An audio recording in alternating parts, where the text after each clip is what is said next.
When I was in high school, my parents worked shift work at a hospital, and occasionally that would mean I'd be left at home alone at night with my dog. On this particular night, it was around 10 p.m.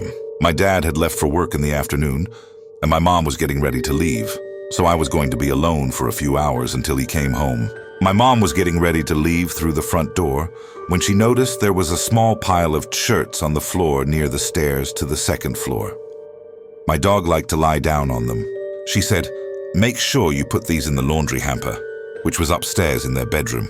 I said sure, bent down to pick them up and threw them upstairs, and they landed in the upstairs hallway, so I could pick it up from there when I went upstairs. I turned around, and my mom was saying bye to our dog and giving him a few back rubs before she left. I waved at my mom as she closed the door, then called my dog to come upstairs as I got ready for bed. We walked up the stairs together, and when I got to the top, I noticed that the laundry wasn't in the hallway. I checked my bedroom, which was right next to where I thought I had thrown them, and it wasn't there either. I walked down the rest of our upstairs hallway and into my parents' room, and there was the laundry sitting in the middle of their floor. With the layout of my parents' house, there's literally no way my throw could have landed as far and into their bedroom, perpendicular to the direction I threw it. And neither me or my dog had touched them after I threw them up. I got serious goosebumps when I saw that, and then reached down to pick up the pile of clothes. When I picked it off the floor, I noticed that underneath the pile was a burn mark on the carpet, slightly larger than a quarter, as if something hot had settled there and made an indent. There was no smoke or smell, and looked like it had been there for a long time. I never saw that burn mark before, and I used to go in there every day to put my own clothes in the hamper. I quickly got ready for bed and tried to go to sleep and not think about what just happened. Still don't have any explanation to that, and I think about it every so often. One weekend, I was at my dad's house. He'd come to the upstairs bathroom to get a shave and heard footsteps in my stepsister's room. I thought it was him walking around initially, so I got up to find him standing at her closed door. He looks back at me and whispers, "You can hear that too, right?" I nodded and he opened the door slowly. My stepsister was asleep and never had been awake apparently. There was no way she could have crossed the room, gotten in bed, and pretended to be that convincingly asleep in the 2 seconds it took my dad to open the door. He went in, checked her TV, which had never been on. The radio hadn't been on either. After that, we heard the footsteps a bunch of times, usually very early in the morning. Some of the footsteps were so heavy, they'd shake the ceiling fan of the dining room directly under her bedroom, and they'd woken her up a few times as well. Whenever I'd shower at my dad's, I always felt like someone was standing behind me. Eventually, I got so stressed and paranoid that I refused to shower at the house or even go into the upstairs bathroom. My dad asked me one day, "Do you ever feel like someone's in the shower with you when you're here?" After months of me feeling that way and never mentioning it to anyone. My parents had flown to Houston when I was 11 years old to see a specialist for my dad's lymphoma. It had just returned from remission, but there was no reason to think he was in any imminent danger. I was riding my bike home the day they were to fly back and stopped my bike in this ditch we used to ride down up on our way back. When I got to the top, I felt a wave of emotion come over me, and without even knowing what I was saying, I told my friend I was riding with that my dad had just died. My friend was like, "What? I just knew."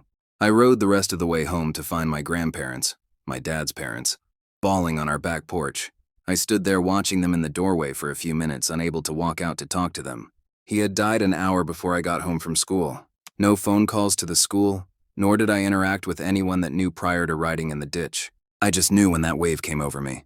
Again, there was no reason to think he was even remotely close to passing. He had caught pneumonia while in Houston and died from that. Late one weekend night, my parents were out at a party, so it was just my sister and I home. I heard my parents come home, so like a kid I instantly shut off all my video games and pretended to be asleep. As a kid, I always went to bed with a little lamp on. I hopped in bed and pretended to be asleep when I heard someone enter my room and head for the light on my dresser. Their back was to me and I saw they were reaching for my lamp to turn it off.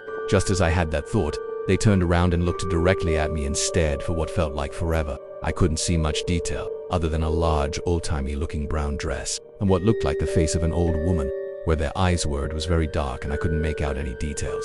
I saw them smile at me and then shut the light off before I fell asleep. The next morning at breakfast, my parents said they were surprised that I fell asleep with the light off. Since normally I left it on, I asked everybody in the house if they did it and no luck. I have no idea how to explain it to this day. What's even more bizarre is recently I found a picture of my great-grandmother who died of old age, some 40 years before I was born. She was wearing a dark Victorian-style dress in the image. Lived in my grandmother's house immediately after she passed, Invited friends down to play Dreamcast and have a few beers. Set expectations early on that the only room they were allowed in besides a kitchen and the living room was the bathroom just up the stairs. Was playing UFC on Dreamcast when I saw someone walk from my grandmother's art room to the bathroom. Was less a shadow and more like a dark gray silhouette. Paused the game, looked around, did a quick head count, and went back to playing the game. Around 10 minutes later, I saw the same figure walk from the bathroom to my grandmother's art room. Saw a few people look up the stairs. Paused the game and asked them to describe what they saw. Said they saw someone walk from my bathroom to the room just off the hallway. Looked around, did another head count, same number of people, and just said it must be my grandmother. People were like, your grandma is cool with us partying in her house. I said, oh, well, she died 3 weeks ago, so I don't think she's going to care too much. Freaked a lot of people out and a few folks left.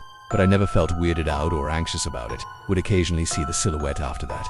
Would talk loud about my day when I'd come home from work and just lived my life until I moved out a while later. In the moment though, I was thinking WTF is in my house. Person was walking around like they were familiar with the place, and outside of the gatherings we didn't allow people in our homes. I used to work at a house museum. 4 generations had lived in the home between the 1840s when it was initially built and 1912 when the last owner died. You can imagine multiple people died in that home, between the family who owned and the people who worked for them. I want to point out, I wasn't a believer in the paranormal until I worked there. But everyone on staff at this museum had a weird story of hearing voices or feeling presences. For example, my boss was cleaning part of the house and was humming, and he heard a woman's voice humming along with him from inside the house. Now the museum was closed, so he went to see if someone had snuck in the house. He ran to where he heard the voice. It stopped. No one was there. Then he heard giggling. I was once alone in my boss's office, which was in the 2nd floor of the house's old granary. I heard 2 men's voice coming from below me. I looked out the window, there was no one. I went downstairs, there was no one.